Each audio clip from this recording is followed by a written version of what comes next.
सभी को बहुत बहुत अभिनंदन एवं धन्यवाद। यह प्रेस कॉन्फ्रेंस आज एक गर्व से भर देने वाला क्षण है, क्योंकि यह कोई साधारण प्रेस कॉन्फ्रेंस नहीं है। मैं बैठा जरूर भारतीय जनता पार्टी के कक्ष में हूं, हेड ऑफिस में हूं, मगर मुझे लगता है मैं केवल एक भारतीय जनता पार्टी के प्रवक्ता के नाते नहीं, केवल भारतीय जनता पार्टी के एक सांसद या कार्यकर्ता के नाते नहीं, एक भारतीय के नाते, एक इंडियन के नाते आज ये प्रेस कॉन्फ्रेंस कर रहा हूं। क्योंकि जिस प्रकार का टेरर डेमोलिशन, जिस प्रकार आतंकवाद का खात्मा बीते कुछ दिनों में हमने भारतवर्ष में देखा है, भारतवर्ष ने जिस प्रकार से पाकिस्तान में आतंकी अड्डों को ऑपरेशन सिंदूर के माध्यम से समाप्त किया है, वह अपने आप में पूरे विश्व में एक संदेश भेजता है, एक निर्णायक संदेश। आतंकवाद के खिलाफ लड़ाई के विरोध, आतंकवाद के खिलाफ एक निर्णायक संदेश। इसलिए आज का ये प्रेस कॉन्फ्रेंस, इसको संबोधित करते हुए मुझे गर्व की अनुभूति हो रही है। अदम्य साहस का परिचय दिया है भारत की सेना ने, अदम्य साहस। आज भारतीय जनता पार्टी और हम सभी कार्यकर्ता, आज सारा भारत धन्यवाद करता है भारत की आर्मी का, भारत की सेना का, भारत की एयरफोर्स का, भारत की नेवी का और उन तमाम जाबाज सेनानियों का जिनके कारण आज ऑपरेशन सिंदूर सफल हुआ है। अगर सही मायने में देखा जाए तो ऑपरेशन सिंदूर और उसके विषय में पूरा हिंदुस्तान आज जानता है, क्योंकि कई प्रेस कॉन्फ्रेंसेस हुए। कल भी तीनों डीजीएमओ ने मिलकर के देश को संबोधित किया और तमाम तथ्य जो देश जानना चाहता था उसे उन्होंने हमारे समक्ष रखा। मगर मुझे लगता है कि एक आम नागरिक के भाषा में, बहुत साधारण भाषा में आज मैं आपको बताना चाहूंगा कि ये जो ऑपरेशन सिंदूर हुआ है, किस प्रकार से इससे हिंदुस्तान आतंकवाद के खिलाफ लड़ने में एक निर्णायक भूमिका हिंदुस्तान ने अदा किया है। आप सभी जानते हैं 22 तारीख का वो दिन, that unfortunate day on 22nd of April, जब पहलगाम में 26 लोगों का नृशंस हत्या कर दिया गया था आतंकवादियों द्वारा। वह आतंकवादी जो पाकिस्तान से आए थे, वह आतंकवादी जो पाकिस्तान द्वारा प्रशिक्षित किए गए थे, आतंकवादियों द्वारा प्रशिक्षित किए गए थे। उनमें 25 भारतीय थे और एक नेपाली नागरिक था। प्रधानमंत्री श्री नरेंद्र मोदी उस समय विदेश दौरे में थे, सऊदी अरब में थे। प्रधानमंत्री नरेंद्र मोदी तुरंत भारत लौट के आते हैं और उन्होंने जनता की बात को सुना। जनता ने उस समय एक मांग रखी कि आतंकवाद के ऊपर हमला हो, हमें बदला लेना है पहलगाम के इस आतंकवादी हमले का। प्रधानमंत्री ने बिहार की भूमि से ऐलान किया और यह वादा किया कि मैं वादा करता हूं कि जो आपकी इच्छा है कि आतंकवाद के खिलाफ हमला होगा, हम पहलगाम के इस आतंकवादी हमले का बदला लेंगे। We will avenge the death of 26 people. प्रधानमंत्री ने कहा यह जो बदला होगा, यह आतंकवादियों के कल्पना से बाहर का बदला होगा, और जो बदला हुआ वो आतंकवादियों के कल्पना के बाहर का बदला था। प्रधानमंत्री जी ने कहा कि हम घुस के मारेंगे और मिट्टी में मिलाएंगे आतंकवादी के ठिकानों को, और आतंकवादियों के ठिकानों को प्रधानमंत्री नरेंद्र मोदी जी के निर्णय ने और हमारे सेना के अदम्य साहस ने मिट्टी में मिलाने का काम किया। यह वादा प्रधानमंत्री नरेंद्र मोदी जी का था। 22 तारीख से 7 मई तक लगभग ये 14 दिन आप सभी ने देखा, पूरे भारतवर्ष में एक प्रकार से एक माहौल टेंशन का था, प्रेशर का था कि तुरंत निर्णय किया जाए, तुरंत एक्शन में आया जाए। बहुत सूझबूझ के साथ, सोच समझ करके, स्ट्रैटेजी के साथ पाकिस्तान भी जानता था कि हमला होगा, एयर स्ट्राइक पहले हो चुका था, किस प्रकार सर्जिकल स्ट्राइक पहले हो चुकी थी। पाकिस्तान पूरी तरह जानता था कि इस बार भी छोड़ा नहीं जाएगा, मगर उसके बावजूद पाकिस्तान इतना दिमाग लगाने के पश्चात वह डेट नहीं जान पाया जिस दिन यह हमला होना था। 22 तारीख से 7 तारीख के बीच में कुछ नॉन मिलिट्री एक्शंस जिन्होंने पाकिस्तान को कमजोर किया, वह प्रधानमंत्री नरेंद्र मोदी जी ने और भारत की सरकार ने लिया। ये जो ऑपरेशन सिंदूर है, इसका एक मिलिट्री पोर्शन है तो एक नॉन मिलिट्री पोर्शन भी है। और नॉन मिलिट्री पोर्शन में सबसे बड़ी बात, इंडस वाटर ट्रीटी, जो सिंधु नदी समझौता 1960 का था, उसे स्थगित किया गया, अबेयंस में रखा गया।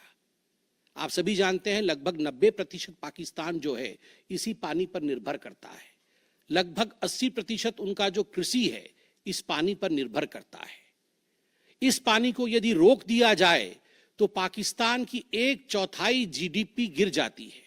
इस पाकिस्तान को अगर इस पानी से वंचित रखा जाए तो पाकिस्तान के हालात वैसे होंगे कि उनकी जीडीपी लुढ़केगी, कृषि लुढ़केगा।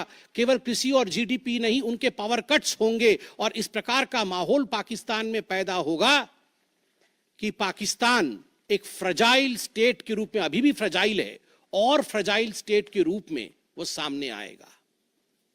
झेलम और चनाब अब संपूर्ण रूप से भारत सरकार के अधिकार में है, अधिकार क्षेत्र में है। और जिस प्रकार से यहां हम बांध बनाने की और रिवर को आगे बढ़ाने की बात कर रहे हैं, नए रिजर्वॉयर, इरिगेशन और हाइड्रो पावर से जम्मू कश्मीर, लद्दाख, पंजाब एवं हरियाणा, इन राज्यों को बहुत फायदा मिलने वाला है। ये कहा गया कि पानी और खून एक साथ नहीं बहेगा। मित्रों, जरा सोच के देखिए, 50 वर्षों तक जो संभव नहीं हुआ था, किसी भी युद्ध में यह संभव नहीं हुआ था कि इंडस वाटर ट्रीटी को रोक दिया जाए। जो संभव नहीं हुआ था वह असंभव काम संभव हुआ इस बार। अटारी वाघा बॉर्डर को भी रोक दिया गया। दोनों देशों के बीच में कोई ट्रेड नहीं होगा और इसका खामियाजा कोई भुगतेगा तो वो पाकिस्तान की इकोनॉमी भुगतेगी। इसके साथ ही जिन लोगों के पास पाकिस्तान का वीजा था और वो हिंदुस्तान में, पाकिस्तान के नागरिक जो हिंदुस्तान के वीजा के साथ भारतवर्ष में रह रहे थे, उन सब को बाहर निकाला गया। पाकिस्तान का कोई भी आर्टिस्ट, कोई भी परफॉर्मेंस वो भारतवर्ष में नहीं हो सकता है। इस प्रकार के कड़े प्रतिबंध पाकिस्तान के ऊपर लगाए गए। माननीय प्रधानमंत्री श्री नरेंद्र मोदी जी ने लगभग 20 देशों के राष्ट्राध्यक्षों से सीधी बातचीत की। How to isolate Pakistan, how to fight against terrorism. और सबसे बड़ी बात है, तमाम देशों ने भारत का समर्थन किया। सऊदी अरब, यूएई, यूएस, आप सोचिए, इस्लामिक वर्ल्ड के बड़े देश हैं सऊदी अरब और यूएई, इन्होंने भारतवर्ष का पूर्णतः समर्थन किया। जिस समय पहलगाम का हमला हुआ था, माननीय प्रधानमंत्री सऊदी अरब में थे। सऊदी अरब के अपने दौरे को जब वो छोड़ के आए, तब उनको वहां एश्योरेंस दिया गया कि आप जाइए, हम आपके साथ खड़े हैं, वी सपोर्ट यू, हम टेरर के खिलाफ आपके साथ कंधे से कंधा मिला के लड़ेंगे। Pakistan was isolated. ये जो नॉन मिलिट्री एक्शन लिया गया, आज मैं कहना चाहता हूं कि 50 वर्षों से भी अधिक समय तक जो टूल्स कभी इस्तेमाल नहीं किए गए थे, जिस क्षेत्र में भारतवर्ष कभी नहीं गया था, वह टूल्स इस्तेमाल किए गए। और अपने आप में भारत के लिए यह बहुत बड़ी बात है। बहुत बड़ी बात है कि इंडस वाटर ट्रीटी को रोका गया। 20 से अधिक देशों का समर्थन, आतंकवाद के खिलाफ एक निर्णायक हमले की तैयारी। और 6 और 7 मई 2025 उस रात निर्णायक हमला होता है आतंकवाद के ऊपर। सभी जानते हैं कि 9 आतंकवादी ठिकाने जो पीओजेके में थे और पाकिस्तान में थे, उन्हें ध्वस्त किया गया। यह ऑपरेशन सिंदूर एक बहुत बड़ा बहुत बड़ा दायरा तय करता है। इसने पूरे विश्व को दिखाया कि भारतवर्ष क्या कर सकता है। ऑपरेशन सिंदूर ने दिखाया कि केवल एलओसी नहीं, इंटरनेशनल बॉर्डर के पार जाके भी भारत पाकिस्तान के अंदर किसी भी टारगेट को प्रिसाइसली उस पर हमला कर सकता है और आतंकवाद के खौफ को समाप्त कर सकता है। इस पूरे ऑपरेशन का लक्ष्य क्या था, इसे समझने की आवश्यकता है। लक्ष्य क्या था? क्या हमने लक्ष्य की पूर्ति की? What was the aim of Operation Sindoor? Did we achieve what we aimed for? क्या लक्ष्य था? नंबर 1 लक्ष्य था आतंकवादी ठिकाने जो दूर दराज इलाके में है पाकिस्तान में, जहां आज तक कोई नहीं पहुंच पाया, जहां आज तक पाकिस्तान के आतंकवादियों को लगता था कि वो सुरक्षित हैं, वहां तक पहुंचना यह लक्ष्य था। दूसरा लक्ष्य था आतंकवादियों को ढेर करना, मार देना। तीसरा लक्ष्य था इन टारगेटों को जमींदोज करना, उन्हें मिट्टी से मिला देना। चौथा लक्ष्य था इस पूरे काम को करते हुए कोई भी सिविलियन, उसके ऊपर किसी प्रकार से कोई इंजुरी नहीं होना। और अंतिम लक्ष्य था किसी प्रकार के मिलिट्री, जो पाकिस्तान का मिलिट्री या सैन्य बेस हो, उसके ऊपर हमला नहीं करना। अर्थात यह लड़ाई आतंकवाद के खिलाफ थी। यह लक्ष्य था ऑपरेशन सिंदूर का। This was a fight against terrorism and terrorists. क्या हम लक्ष्य को पा पाए? आप देखिए, जब यह हमला हुआ तो 9 ठिकाने ध्वस्त हुए, उनमें 5 POJK में थे, पाक ऑक्यूपाइड जम्मू कश्मीर में, और 4 पाकिस्तान में थे। सबसे बड़ी बात है, पहली बार पंजाब प्रोविंस, जो कि पाकिस्तान का एक बहुत स्ट्रेटेजिक लोकेशन है, पंजाब प्रोविंस उनका हृदय है पाकिस्तान का, उसके अंदर भारतवर्ष घुस करके आतंकवादियों का सफाया करता है। यह अपने आप में छोटी बात नहीं है। This is a big achievement as far as Operation Sindoor is concerned. Lashkar-e-Taiba, Jaish-e-Mohammed, Hizbul Mujahideen, इनके ठिकाने ध्वस्त होते हैं। और मैं यहां वो नाम पढ़ना चाहूंगा। ये जो 9 नाम है, 9 आतंकवादी ठिकाने, मैं आज देश से अपील करना चाहूंगा, तमाम भारतीयों से अपील करना चाहूंगा कि ये नाम हमें स्मरण करना है। आने वाले 100 वर्षों तक हमें इन नामों को याद दिलाते रहना है, दोहराना है। जब भी आतंकवाद सर उठाए तो हमें ये चित्र दिखाने हैं कि तुम्हारा क्या हश्र किया था ऑपरेशन सिंदूर ने, भारत की सेना ने, भारत की राजनीतिक इच्छा शक्ति ने और भारतीयों ने। इसलिए मैं नाम पढ़ना चाहूंगा। सवाई नाला कैंप मुजफ्फराबाद, जो POJK में है, 30 किलोमीटर दूर है LOC से, उसे ठिकाना लगाया गया। लश्कर-ए-तैयबा का ट्रेनिंग सेंटर था।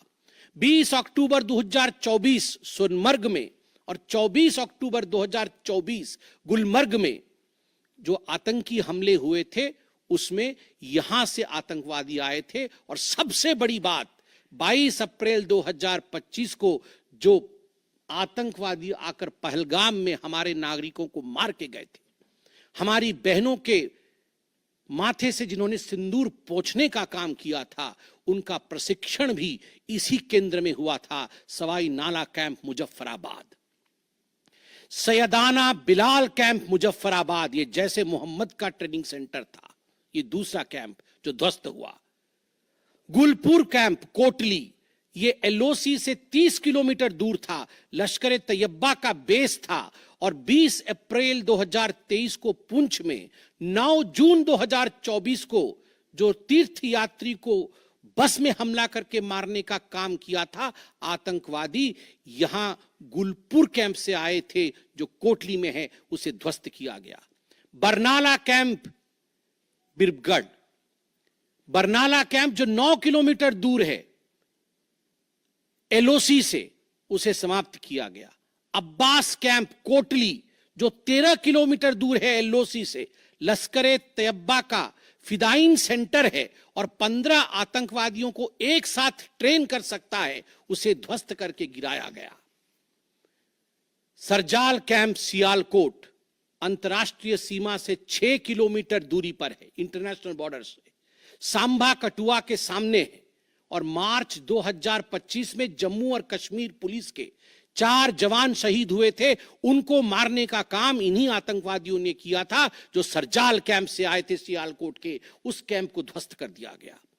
महमूना जाया कैंप सियालकोट, जो कि 12 से 18 किलोमीटर इंटरनेशनल बॉर्डर से दूर है, मैं एलओसी की बात नहीं कर रहा हूं, इंटरनेशनल बॉर्डर से, और हिजबुल मुजाहिदीन का अड्डा है, बहुत बड़ा कैंप है।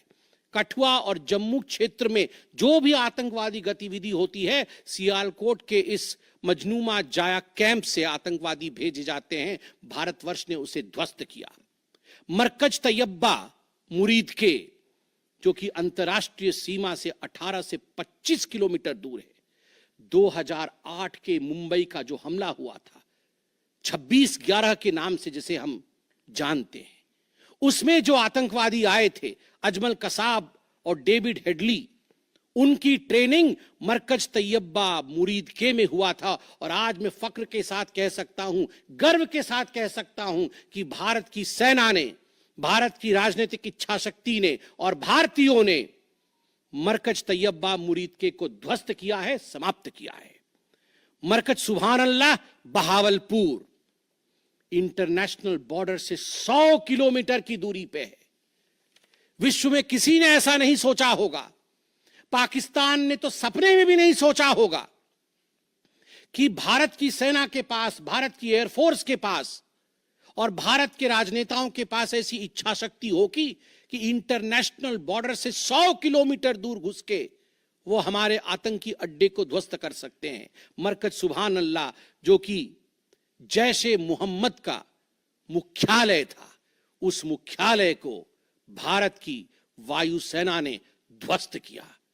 यह कोई छोटा विषय नहीं है। यह बहावलपुर एक ऐसा स्थान है जहां यूनाइटेड स्टेट्स, यूएस भी अपने ड्रोन नहीं भेज पाया था।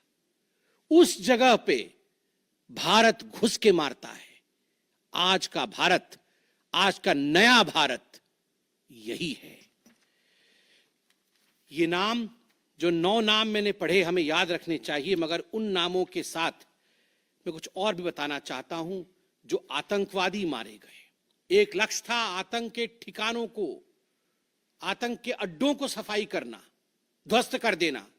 दूसरा लक्ष्य था ऑपरेशन सिंदूर का, आतंकवादियों को चुन चुन कर मारना, उन्हें मिट्टी में मिलाना। 100 से अधिक आतंकवादी मारे गए, 100 से अधिक। मैं कुछ आतंकवादियों के नाम पढ़ता हूं जिनको कि हम डिस्कस करते थे डिबेट्स में, टीवी पे, यूएन में, जिनको कि यूएस ने भी कंडेम कर रखा था। मैं नाम पढ़ रहा हूं। मुदस्सर कादियान खास उर्फ मुदस्सर उर्फ अबू जुंदाल। अबू जुंदाल नाम से हम जानते थे इस आतंकवादी को। और जो लश्कर तैयबा का आतंकवादी था, वो मरकज तैयबा का जो मुरीद के में है, उसका इंचार्ज था। जब वो मरा तो उसके गार्ड ऑफ ऑनर, उसका जो जनाजा निकला, उसमें पाकिस्तान के आर्मी के अधिकारी थे, पाकिस्तान आर्मी के चीफ थे, पंजाब सीएम मरियम नवाज भी उसमें रही। आप सोचिए, ये एक सरकारी जमीन पर हुई और तमाम बड़े लोग, सरकारी लोग पाकिस्तान के उसमें शामिल हुए, जिससे कि यह सिद्ध होता है कि terror and the sponsors of terror are hand in glove together. आतंकवादी और जो आतंकवादियों को बढ़ावा देने वाले, वो एक साथ काम करते हैं। दूसरा, हाफिज मोहम्मद जमील, ये जैशे मोहम्मद का आतंकवादी है। ये ब्रदर इन लॉ, साला था मौलाना मसूर अजहर का, और इंचार्ज था मरकज सुभान अल्लाह बहावलपुर का, वह भी मारा गया। तीसरा आतंकवादी मोहम्मद यूसुफ अजहर उर्फ उस्ताद जी उर्फ मोहम्मद सलीम उर्फ घोशी साहब, जैसे मोहम्मद का नामी आतंकवादी, और यह भी मौलाना मसूद अजहर से जुड़ा हुआ था और यह वेपन ट्रेनिंग देता था जैशे मोहम्मद का। और सबसे बड़ी बात, IC-184 के हाईजैकिंग में इसका हाथ था। IC-814 के हाईजैकिंग में इसका हाथ था, वह भी मारा जाता है। चौथा आतंकवादी खालिद उर्फ अबू अक्स का। खालिद, ये लश्कर तैयबा का आतंकवादी था, फैसलाबाद में मारा गया और वहां उसका फ्यूनरल होता है। अब मैं ये तस्वीर दिखाना चाहूंगा, आप ये तस्वीर देखिए। ये तस्वीर कोई साधारण तस्वीर नहीं है, यह तस्वीर है उन आतंकवादियों का जिनका जनाजा निकला। और इस तस्वीर में मैं दिखाना चाहूंगा कि ये जो खड़ा है सामने व्यक्ति, इस व्यक्ति का नाम है, ये एलईटी का कमांडर है, लश्कर तैयबा का कमांडर है अब्दुल रऊफ। अब्दुल रऊफ जो खुद एक स्पेशली डेजिग्नेटेड ग्लोबल टेररिस्ट, जिसको यूएस के ट्रेजरी बेंच ने डेजिग्नेट कर रखा है, अमेरिका के ट्रेजरी बेंच ने इसे आतंकवादी घोषित कर रखा है, वह सामने खड़ा है जनाजे में। और उसके पीछे जो खड़े हैं, मैं एक एक करके नाम पढ़ता हूं। लेफ्टिनेंट जनरल फैयाज हुसैन शाह, जो कि लेफ्टिनेंट जनरल है पाकिस्तान आर्मी के। मेजर जनरल राव इमरान सरताज, जो कि मेजर जनरल है पाकिस्तान आर्मी के। ब्रिगेडियर मोहम्मद फुरकान शब्बीर, पाकिस्तान आर्मी के। Doctor Usman Anwar, IGP Punjab. और Malik Sohaib Ahmed Barth, member of provincial assembly of Punjab. ये बड़े बड़े लोग, तथाकथित सरकार के बड़े बड़े लोग, पाकिस्तान के आतंकवादियों के जनाजा में शामिल होने आए हैं। और जनाजे को लीड कर रहा है एक आतंकवादी, डेजिग्नेटेड आतंकवादी। और आप देखिए ये बिफोर और आफ्टर, ये जितने भी मैंने आपको अभी आतंकवादी ठिकानों का नाम बताया, किस प्रकार उनकी परिस्थिति थी और क्या उनकी परिस्थिति हुई, यह इस तस्वीर से हम देख सकते हैं।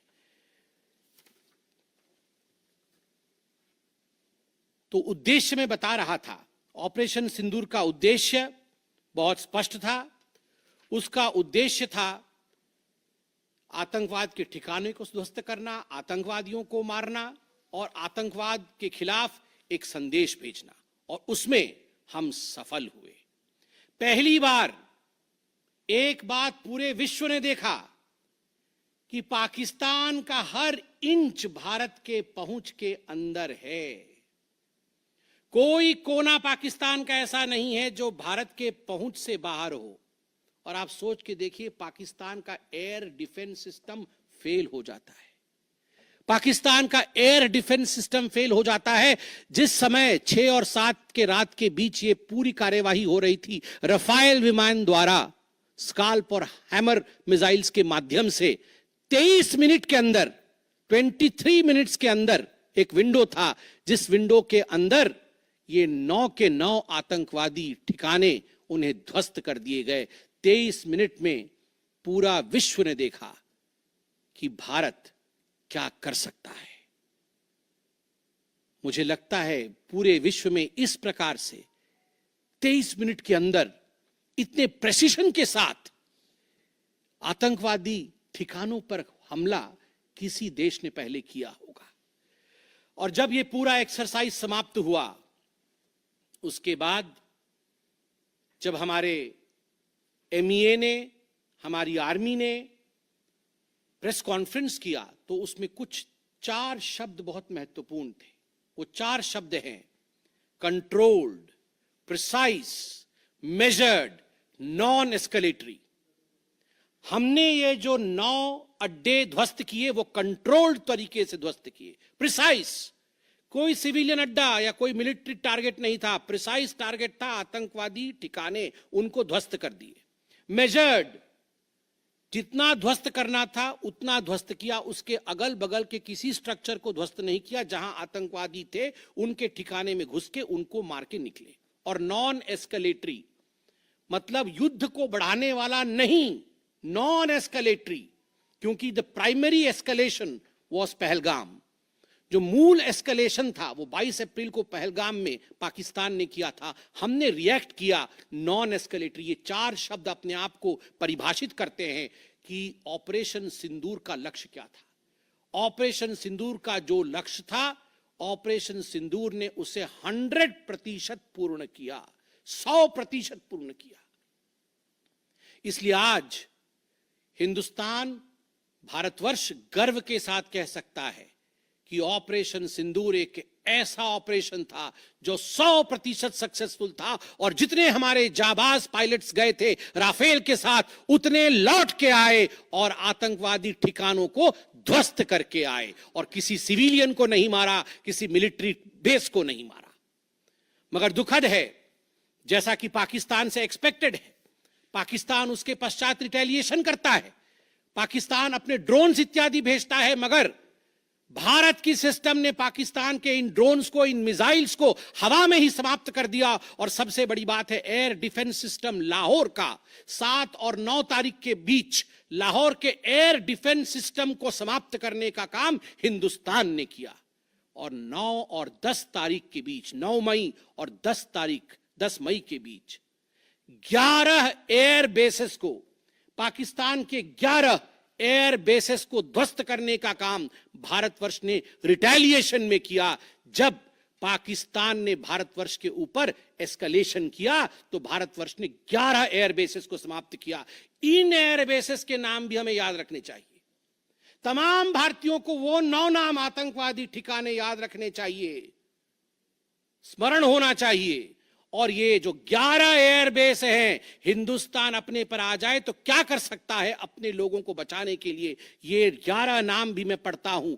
नूर खान, ये नूर खान वह एयरबेस है जहां पर एयर टू एयर रीफ्यूएलिंग करने की क्षमता है।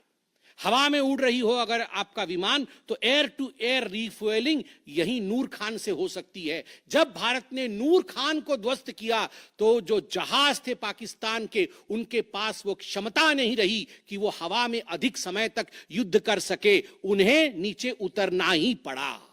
नूर खान, रफीकी, मुरीद, सुक्कूर, सियालकोट, पसरूर, चुनियान, सरगोदा, स्कारू, भुलारी और जकोबाबाद, ये तमाम मैं फोटोज लेके आया हूं।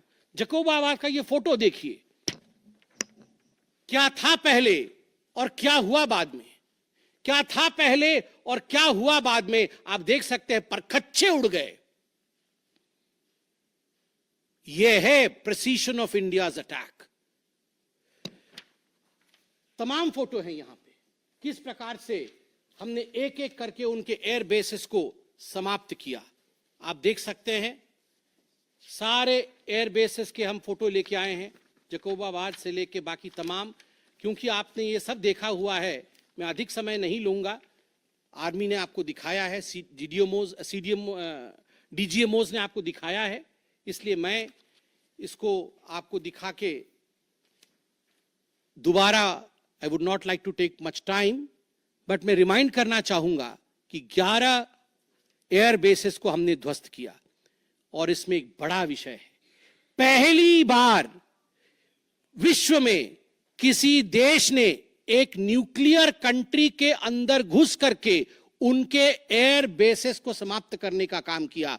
पाकिस्तान एक न्यूक्लियर कंट्री है, उसके अंदर घुस करके उनके एयर बेसेस को 20% पाकिस्तान के एयरफोर्स के इंफ्रास्ट्रक्चर को भारतवर्ष ने नाकाम कर दिया। 20% of PAF's infra was destroyed by India. Just imagine, एक न्यूक्लियर कंट्री है, उसमें घुसकर मारना, यह अपने आप में पूरे विश्व में पहला इंस्टेंस है। और भुलारी एयरबेस में 50 PAF पाकिस्तान एयरफोर्स के जवान मारे गए, जिसमें स्क्वाड्रन लीडर उस्मान यूसुफ भी मारे गए। कुल मिलाकर के 9 आतंकी ठिकाने, 11 एयरबेस, 100 से अधिक आतंकी, 50 जवान और अपनी इज्जत, यह पाकिस्तान ने खोया है। I repeat, what Pakistan has lost via operation Sindoor. 9 आतंकी ठिकाने, बड़े बड़े आतंकी ठिकाने, 11 एयरबेस, 100 से अधिक आतंकवादी, 50 से अधिक जवान और अपनी इज्जत, यह पाकिस्तान ने खोया है। यह झटका पाकिस्तान सह नहीं पाया और उनके डीजीएमओ का 10 तारीख को ही फोन आया। और उसके पश्चात मैं कहूंगा यह सीज फायर नहीं, यह एक अंडरस्टैंडिंग है।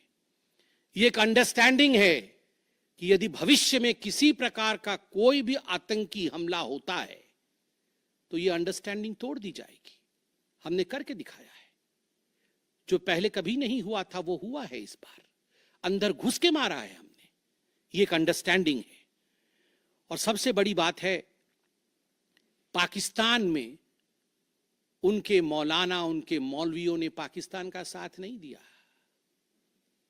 मगर हिंदुस्तान की एकता देखिए, हिंदुस्तान का भाईचारा देखिए, पूरा देश एक होकर खड़ा हुआ, पूरा देश सेना के पीछे, सेना के अदम्य साहस के पीछे, हमारी राजनीतिक इच्छा शक्ति के पीछे पूरा भारत एक होकर खड़ा हुआ।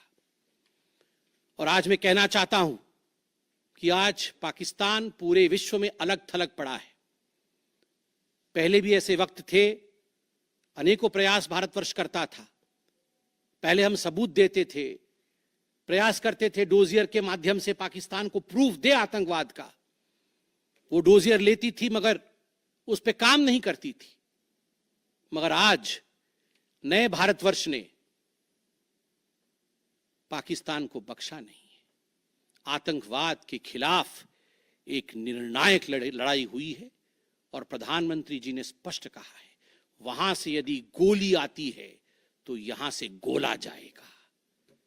इसी के साथ मैं अपने वक्तव्य को समाप्त करता हूं। कोई प्रश्न हो तो अवश्य पूछें। कमलेश जी।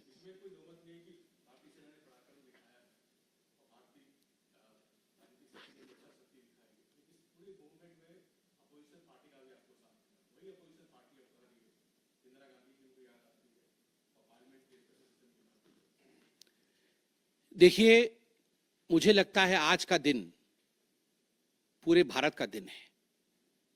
मैं ऐसा नहीं कहूंगा कि आज मैं भारतीय जनता पार्टी के प्रवक्ता के नाते कह रहा हूं। मैंने शुरू में ही कहा था, आज मैं भारतवर्ष के एक साधारण नागरिक के रूप में जो अदम्य साहस हमारे सेना ने दिखाया है उसका विवरण किया। पाकिस्तान ने क्या खोया है और हिंदुस्तान ने क्या पाया है वो मैंने आपको दिखाया है। इसमें तमाम पॉलिटिकल पार्टी ने एकजुटता दिखाई, यह भी अपने आप में एक बहुत बड़ी अचीवमेंट है, बहुत बड़ी बात है। और आज मैं नहीं चाहता हूं मैं किसी की आलोचना करूं, और मैंने कहा कि विगत दिनों में वह भी एक प्रयास था जहां हम प्रूफ देने की कोशिश करते थे, हम डोजियर इत्यादि देते थे, हम 26/11 भी हुआ था, उस समय भी हमने प्रयास किया था कि हम पाकिस्तान को समझाएं कि देखो तुम्हारे आतंकी आके क्या कर रहे हैं हमारे देश में। मगर पाकिस्तान मानता नहीं था। पाकिस्तान को लगता था कि they can take India for granted. मगर अब परिस्थिति बदले हुए हैं। अब कोई हिम्मत नहीं कर सकता है इंडिया के ऊपर आंख उठा के देखने का। आमोद राय।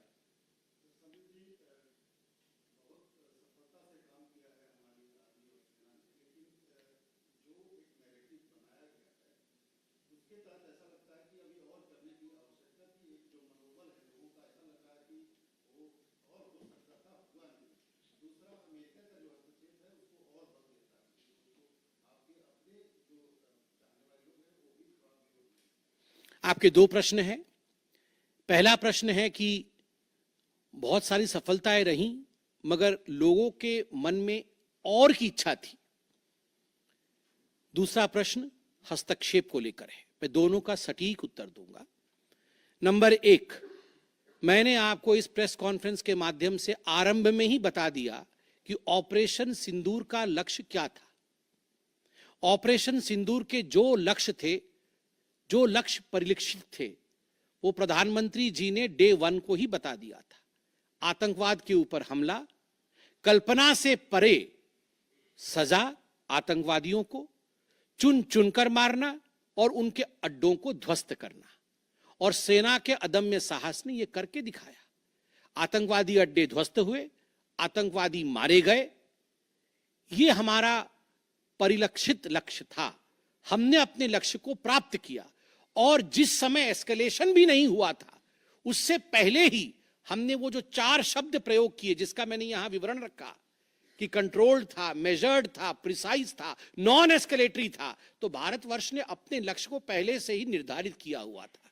इसलिए आपका यह कहना कि कुछ और होना था, मुझे लगता है कि हमने जो करना था वो हमने पहले भी कहा, करके भी कहा और उसे 100% हासिल किया। Operation Sindoor was 100% successful operation. 100% सफलतापूर्वक किया गया एक मुहिम था, एक ऑपरेशन था ऑपरेशन सिंदूर। जनेंद्र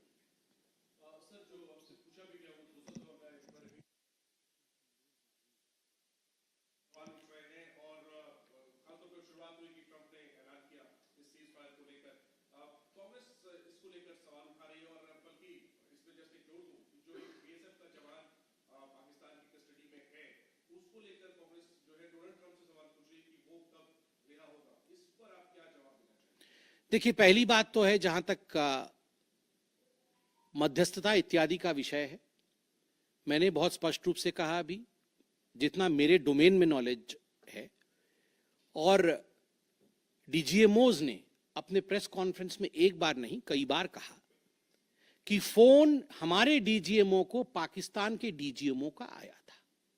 पाकिस्तान के डीजीएमओ ने कहा कि there should be some kind of stoppage, और चूंकि हमारा लक्ष्य पूर्ण हो चुका था, हम तो शुरू से ही एस्केलेशन के फेवर में नहीं थे, एस्केलेशन नहीं होना चाहिए था, नॉन एस्केलेटरी था। पाकिस्तान के डीजीएमओ ने फोन किया। दूसरे देशों का फोन, जहां तक दूसरे देशों का फोन आने का सवाल है, देखिए, ऐसी परिस्थितियों में तमाम देश एक दूसरे को फोन करते हैं, सभी देश एक दूसरे को फोन करते हैं, क्या मदद कर सकते हैं, किस प्रकार से कूल डाउन हो सकता है, इस विषयों पर चर्चा होती है। भारतवर्ष यूक्रेन भी फोन करता है, भारतवर्ष रशिया भी फोन करता है, सब जगह फोन करते हैं, हर कोई एक दूसरे को फोन करता है। इसमें किसी प्रकार का मगर संशय नहीं है कि डीजीएमओ पाकिस्तान ने फोन किया भारतवर्ष के डीजीएमओ को सीज फायर डिमांड करते हुए, रिक्वेस्ट करते हुए, डिमांड नहीं रिक्वेस्ट करते हुए। और कोई प्रश्न? एक मिनट दे दो, जवाब दे दूंगा।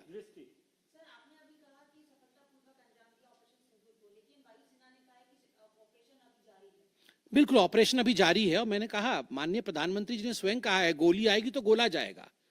तो अगर गोली आएगी तो गोला जाएगा, तो इसलिए ऑपरेशन सिंदूर समाप्त नहीं हुआ है। इंतजार कि अगर आंख उठाया तो उसका जवाब दिया जाएगा। देखिए, ये आपको क्या लगता है, इन प्रश्नों का जवाब कि जंग के लिए हमारी क्या तैयारी है, इसका जवाब प्रवक्ता देंगे। इसका जवाब तो जहां उचित फोरम में होना चाहिए वो देंगे।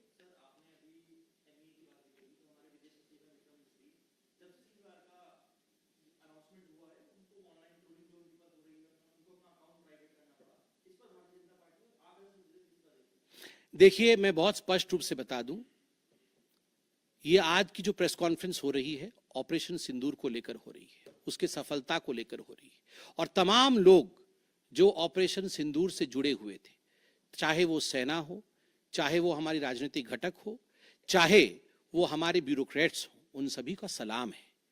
उन सबको हम रेस्पेक्ट के साथ देखते हैं।